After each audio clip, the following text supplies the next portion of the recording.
Hello and welcome back to the channel. If you're new here, hi, you are very welcome. This is Reading the Past and I'm Dr. Cat. In a moment, we'll be leaving this office and heading out on a field trip just for the start of the video. I took this field trip with my youngest son in the pram. In fact, the camera angle you will see is from the hood of his pram. It was very useful for that purpose. We went in search of some history of the East End. But this particular history was also Dominic's history and, of course, Gabriel's history. Because my son's great-great-grandparents were at the Battle of Cable Street. Their great-great-grandfather was a dock worker and their great-great-grandmother would go on to become a Labour councillor. This is their history, this is our history, and arguably it's really important for world history. So, without further ado, let's hop on the DLR. So we have taken the DLR to Shadwell, and I'm just going to find the lift as you are currently sat on top of Dominic's pram. The hood of his pram is functioning beautifully as a little prop for my camera. So we're going to head over to the lift here and we are going to walk to where we're going from Shadwell.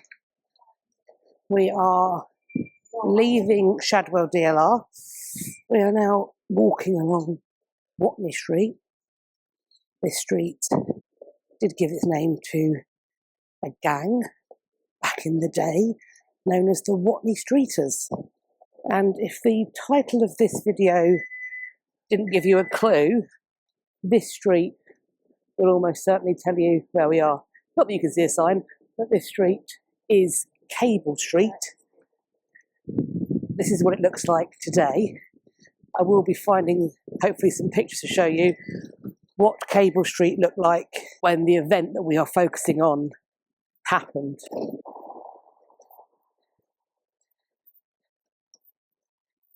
And just behind the buses you can see here, that large building erected AD 1860, that is St George's Town Hall.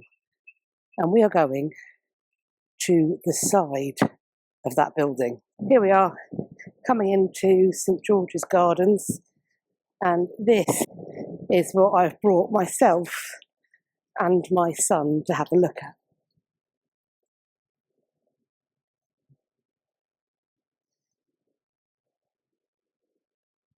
This is the Cable Street mural.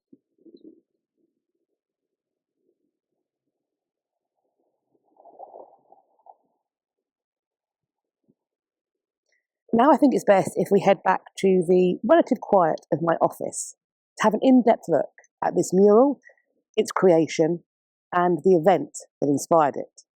Let's go.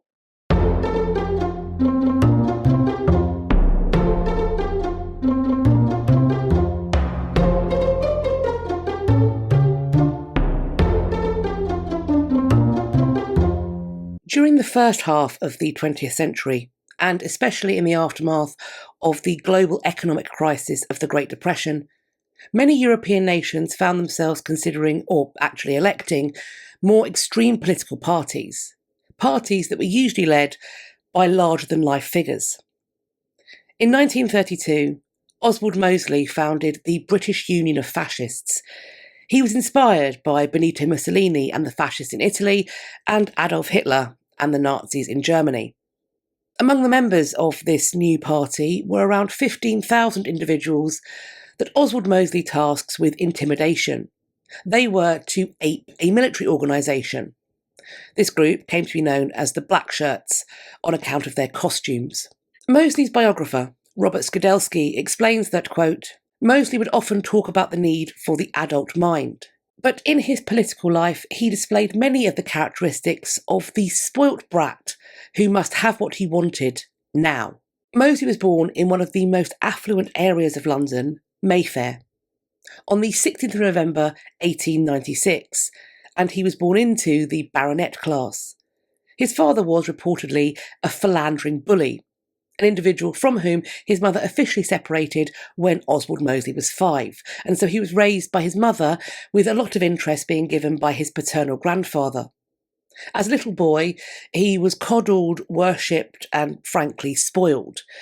He went to the boarding school Winchester College in 1905 and then to Sandhurst in 1914, where apparently his behaviour left a lot to be desired. Nevertheless, and despite this poor behaviour at military college, he would still serve in the First World War. An old injury was exacerbated during this service, which meant from the end of 1916 he was deemed to be unfit for a combat role. Indeed, he would walk with a limp for the rest of his life. After the war, Mosley entered politics and the House of Commons. First as a Conservative, which he was part of that party until 1922. Then he was an independent MP until 1924, and finally he crossed the floor to become a Labour MP. However, the Labour Party would expel Mosley for gross disloyalty in 1931 after he had formed his own party. This isn't the fascist yet. He called this party the New Party. But this party would not do well at the following election. And so, essentially, the formation of the British Union of Fascists was basically Mosley's next roll of the political dice. His fascist party would not be short of people to join its ranks, nor to offer their support for its agenda. The Daily Mail published articles in support of the party, which I'm sure will shock absolutely no one. However, as Skidelsky explains, quote, "The disastrous mishandling of a giant rally at Olympia on the 7th of June 1934, when black-shirt stewards brutally ejected organised hecklers before the gaze of a mostly horrified audience of the well-heeled, pricked the bubble of respectable fascism. In the mid-1930s, the British Union, as it was now called, disgraced itself by the cynical exploitation of anti-Semitism, particularly in the East End of London. This brings us to Cable Street. In 1936, plans were underway for Mosley's fascists to march through the East End of London. The East End's diverse population has been many centuries in the making. Immigrants and refugees have made it their home since at least the 16th century. Often, the people of these communities were fleeing either political or religious oppression, or perhaps famine and poverty.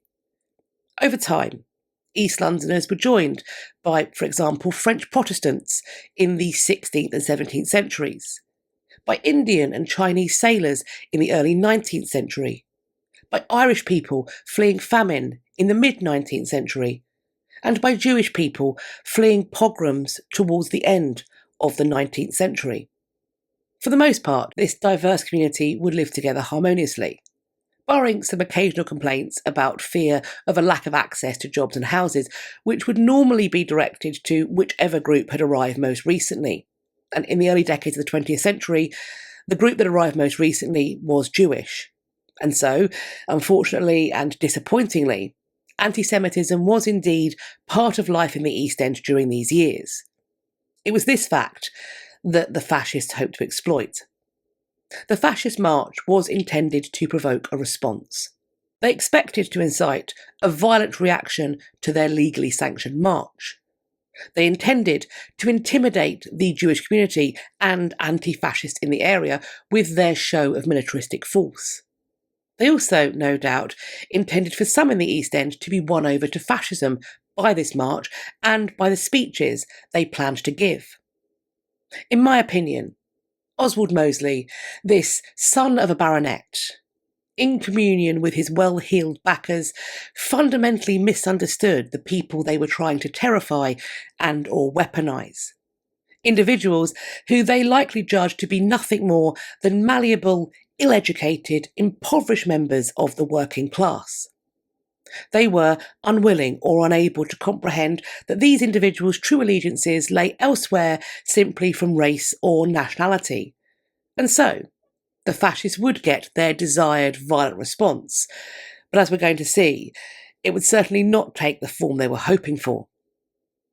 The march was arranged for the 4th of October 1936.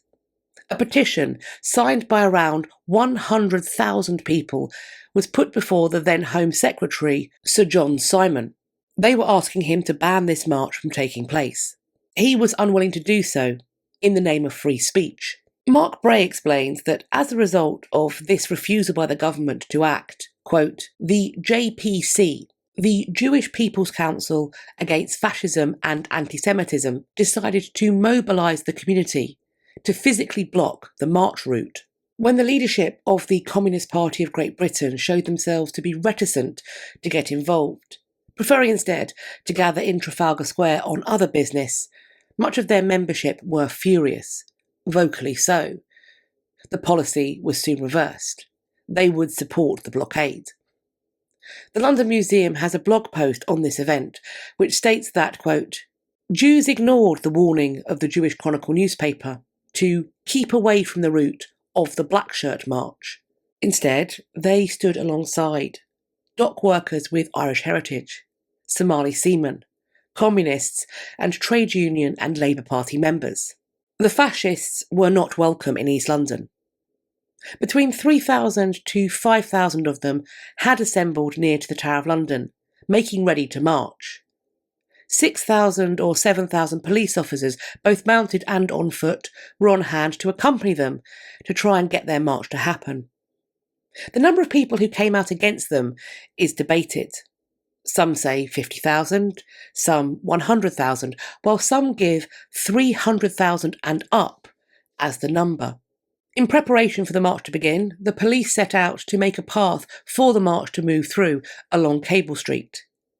They started beating back protesters and attempting to pull down the barricades they had constructed and clear the booby traps they had laid. Piles of mattresses and corrugated iron blocked the way. Broken glass and marbles were sprinkled over the roads. Truck and tram drivers offered up their vehicles for the same blocking purpose. Bray describes how, in the face of this advancing police force, swinging their batons, quote, a wide range of anti-fascists, from bearded Orthodox Jews to rough and ready Irish Catholic dockers, defended the barricades with paving stones that had been dislodged with pickaxes. Anti-fascists threw small boxes of gunpowder fashioned into tiny bombs, rocks and other projectiles, such as half-filled aerated bottles of lemonade that exploded when shaken and thrown. A bag of pepper was burst in front of a police horse, and marbles were thrown at their feet. Bricks and the contents of chamber pots rained down on them from apartment windows. Oswald Mosley turned up late, in an open-top sports car. Before long, he and his followers were informed that the police had been unable to clear their way. The march had to be cancelled. In the process, around 80 anti-fascists were arrested, 8 of them being women. And some 73 police officers had sustained injuries, as did many of the men, women and children who stood against this fascist march. The disgruntled fascists were left with no choice but to leave East London, and so they headed back through central London, eventually ending up assembling in Hyde Park. Not long after this event, the Public Order Act was passed by the British government, which served, quote, to prohibit the wearing of uniforms in connection with political objects, and the maintenance by private persons of associations of military or similar character, and to make further provision for the preservation of public order on the occasion of public processions and meetings and in public places. Briefly, this meant that going forward, police permission would be required before any other march took place, and when, or indeed if it did, the participants involved were no longer allowed to cosplay as a military organisation. After Britain entered the Second World War, unsurprisingly, the fascists became a focus of suspicion, and so, on the 23rd of May 1940, Oswald Mosley and his leading supporters were imprisoned as they were being viewed as being threats to national security.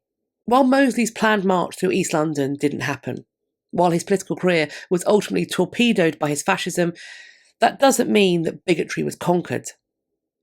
In an article for History Today in 2011, Daniel Tillis writes that, quote, the demonstrators at Cable Street and their successors in the anti-fascist movement have understandably taken pride in their achievements that day. Yet, far from signalling the beginning of the end for fascism in Britain, or even in the East End, the demonstration yielded a significant short-term boost for the BUF, the British Union of Fascists, and it did nothing to hinder it in the longer term. True, it succeeded in demonstrating the strength of hostility to Mosley, confirming that his political ambitions would never be realised, but this had long been clear. By 1936, the BUF was a local irritant, but a national irrelevance, and destined to remain that way. Instead, Cable Street drew unnecessary attention and new adherents to the party. However laudable the motivation of the Jewish participants that day, the primary consequence of their actions was to make life significantly worse for their fellow Jews in the East End, with their involvement used to justify the commencement of the most intensive phase of anti-Semitic activity in modern British history. Nevertheless, it is clear that for the people of the East End, the Battle of Cable Street became, remained, and indeed remains a source of pride, a thing worthy of being memorialised and celebrated. And so, in the mid-1970s, there began years of fundraising, public meetings and research, all of which culminated in the commission for a commemorative mural being given to David Biddington Savage. The wall of St George's Town Hall on Cable Street had been recently rendered, making for an ideal, if massive, canvas. It measures 17 metres high by 18 metres wide. Work on the mural began towards the end of 1979. Biddington Savage does seem to have underestimated just how long this work would take. He encountered technical problems that further delayed his progress, and then, on the 23rd of May 1982, far-right activists vandalised his unfinished piece, daubing it with 6-foot-high racist slogans. This mural was being targeted by those who sympathised with the group responsible for persecuting the large Bengali community that now lived and indeed lives in the East End. They were the National Front, and they were the heirs of Mosley's fascists. The vandalism proved to be the end of the road for Biddington Savage, and so he abandoned the work. However, a couple of months later, Paul Butler, Ray Walker and Desmond Rochford stepped in to work together and complete the piece. It was ready to be unveiled in 1983. Episodes of vandalism have occurred since then, often motivated by racism, but in response to any vandalism, the representatives of this community have consistently found the funds to restore and maintain this mural. And so, as of January 2025, when I took this photograph, here the mural stands. We can see glass bottles, eggs and other missiles being thrown, fascist literature being scattered and discarded, household items being used as a barricade. An upturned truck also blocks the way.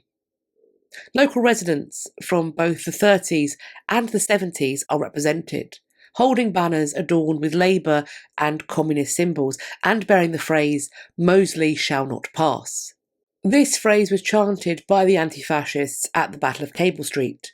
It is a translation of "No pasarán," the phrase that was used by Spain's anti-fascists during the Civil War. We see those marbles being thrown and rolling beneath the horses' hooves. Anti-fascists scuffle and fight with the police. From an open window, a chamber pot is being emptied onto those below. A police surveillance plane, known as an autogyro, flies above the action. A tumbling and seemingly surprised Adolf Hitler is shown in his underwear and socks, his clothing falling all around him.